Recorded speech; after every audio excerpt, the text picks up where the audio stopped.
Protect your online privacy today at expressvpn.com/inside. Hey everybody, and welcome back to Inside Gaming Daily for Tuesday. It's Spill the Tea Tuesday because we got some dirt. Is it tea or dirt? Whatever. We've got something on one of the most famous breakups in all of video games. Yeah, we're talking about Bungie and Activision, aka the shotgun marriage that didn't work out.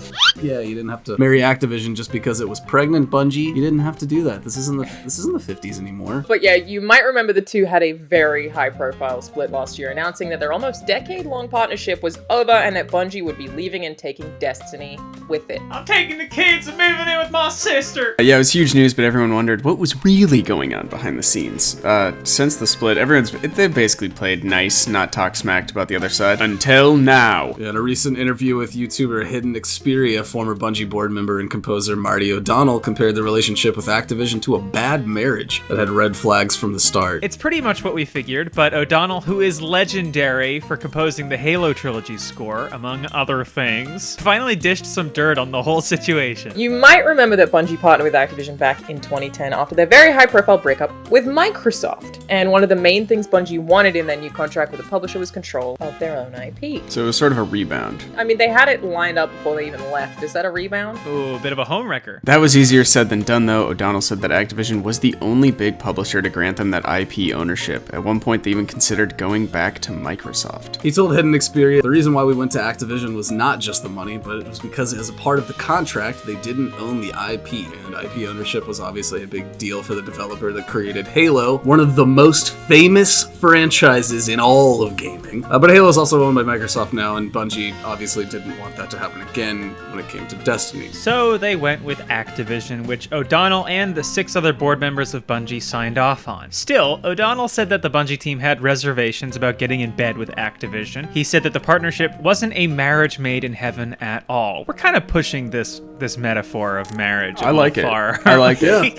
Yeah. No, we like it. We think it's good. No, okay. we like Said it. the partnership wasn't a marriage made in heaven at all. As he put it, we knew it might be a risk from the get-go, and then it turned out to be exactly as bad as we thought it would be. I don't know why they ever thought this was a good idea, but apparently you won't be hearing that from current Bungie leadership because according to O'Donnell, they're just giving political answers about the partnership. He said, everybody who no longer works for Bungie is going to say, yeah, it was bad from the start. If you still work for Bungie, you're going to be political and you're going to say, oh, we had a good partnership and blah, blah, blah, and we were able to build a wonderful thing. That's BS. There's so many scripted answers out there that I hear. This does seem defensive to the extent that I wonder if maybe there are people who have different perspectives within the company and he's just trying to automatically write them off. So why didn't it work out with Activision and Bungie? Well, O'Donnell said it was because Activision still interfered with Destiny despite their contract. He said he was against that and he was let go from Bungie in 2014 as a result. He told Hidden Xperia Activision not only didn't have the legal right to mess with the IP, but the only way they would be prevented from messing with the IP is if all the leadership at Bungie said you can't mess with the IP, and that's not what happened, and that's why they fired me. Basically, he's saying that some of Bungie's ownership allowed Activision to get involved with the running of Destiny, and he wasn't cool with that, so they let him go.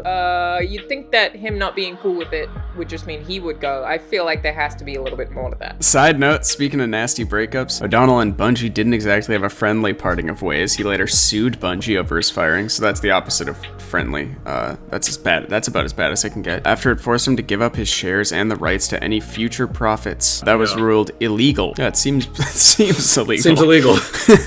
Anyway, you know what's not illegal, though? Murder?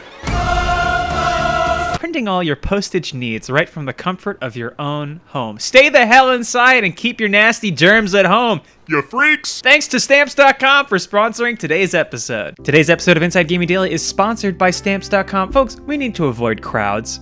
But what if we need to go to the post office? What if we have a letter or a package we need to send? Well, don't worry. Stamps.com is here to help. With Stamps.com, you can print postage on demand and skip those lines and crowds at the post office. Plus, you can actually save some money with discounts that you don't even get at the post office. And as if that wasn't enough, Stamps.com also offers UPS services with discounts up to 62% and no UPS residential surcharges. Stamps.com brings all of the services of the U.S. Postal Service right to your computer in the safety and comfort of your own home, office, or anywhere else you're hunkering down right now. now. Whether you're a small business sending invoices, an online seller shipping out products, or me, I used it recently to send a check to somebody, didn't want to go to the post office because of the situation. It was super easy. I signed up, got my materials within a couple days, and printed off a stamp and sent it out with little to no effort. And you can use your computer to print postage for any letter, any package, or any class of mail anywhere you want to send it. Once your mail is ready, just leave it for your mail carrier, schedule a free package pickup, or drop it in a mailbox. It's that easy. No human contact is required. It's that simple. And like I said, with Stamps.com, you get great discounts too. 5 cents off every first class stamp and up to 62% off shipping rates. It's a no-brainer, especially now, saving you time and money and keeping you safe in these wild times. Right now, our viewers get a special offer that includes a 4-week trial plus free postage and a digital scale without any long-term commitment.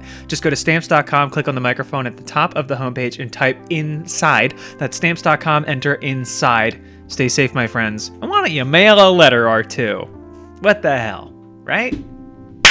Last year, it seemed like the rest of Bungie's leadership had finally had enough of Activision. The two sides announced in early 2019 that they were ending the collaboration and that Bungie would be taking over all publishing rights for the Destiny franchise. I'm gonna be honest, this is one of those pieces of gaming news that in 10 years, I hope we actually do hear like all of the insider info on. Yeah, at the time it was becoming more and more obvious that Activision wasn't pleased with Destiny 2, and Activision officials had been saying that the game was not making enough money and that the Forsaken expansion had underperformed. Back in late 2019, Activision COO said that Forsaken did not achieve our commercial expectations and there's still work to do to fully re-engage the core Destiny fan base. That obviously did not sit well with Bungie, and they publicly responded. Game director Luke Smith said, "We are not disappointed with Forsaken. We set out to build a game that Destiny players would love, and at Bungie, we love it too." Alright, so things have obviously gotten tense. Many people thought that Activision was pushing Bungie to keep cranking out DLC for Destiny 2. Just down in the DLC mines all day long, every day. But what is that game if not DLC, really? The game does get like the DLC comes out, the game is awesome for 2 weeks, but then it gets boring as f*** again. They kind of have to just keep releasing DLC because otherwise everyone it just stops playing Destiny. Destiny has such an interesting fan base, myself partly being a part of that. Everyone hates it at all times, and then new DLC comes out and they love it for 2 weeks, and then they go back to passionately hating it, but they never really stop playing. I love the 2 weeks that it's good. It's so much fun. Oh yeah, it's so worth it. So the handwriting was pretty much on the wall, and just a few months later, they split up. After the news was announced, a bunch of employees reportedly cheered and popped champagne. Nothing like a glass of freedom booze. Just side of the hull of the ship that once was. But the ship is also maybe not that structurally intact, so it might have just put a hole through it and then jeopardized the entire maiden voyage, but you know, whatever. But now Bungie completely controls Destiny. After the split, the newly free Bungie quickly started making changes, trying to get Destiny in as many hands as possible. The game went free to play, they put it on Steam, and the expansions became standalones, meaning you don't have to have bought previous expansions to be able to play them. As for O'Donnell, he said the split with Activision last year did not surprise him. When it was announced, he said, "Part of me was thinking, well, it's about time. The other part of me was thinking, gee, I hope they get bought, so I'll get bought out on my stock." Nice. Now if someone would come buy my wife. Yeah, he said he still owns a nice chunk of Bungie stock, so he's probably doing just fine. I'm not worried about him at all.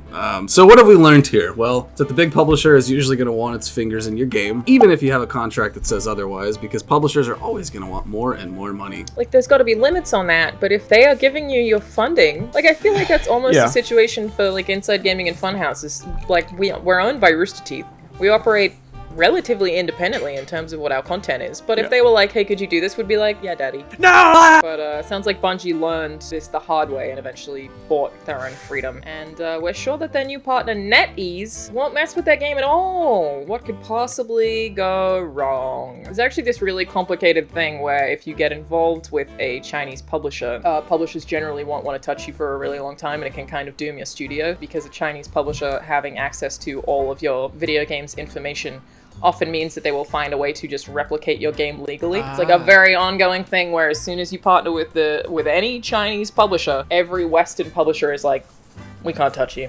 That's done. Goodbye. But the story we should focus on here is the romantic angle that they bought their freedom. Yeah, the postscript to all this is that in 2018, Bungie took a $100 million investment from the Chinese company NetEase, aka the other Tencent. And at the time, Bungie CEO Pete Parsons told the Wall Street Journal that a big part of our focus is to self-publish in the future. So that's how they bought their freedom from Activision. Because freedom, it turns out, isn't free.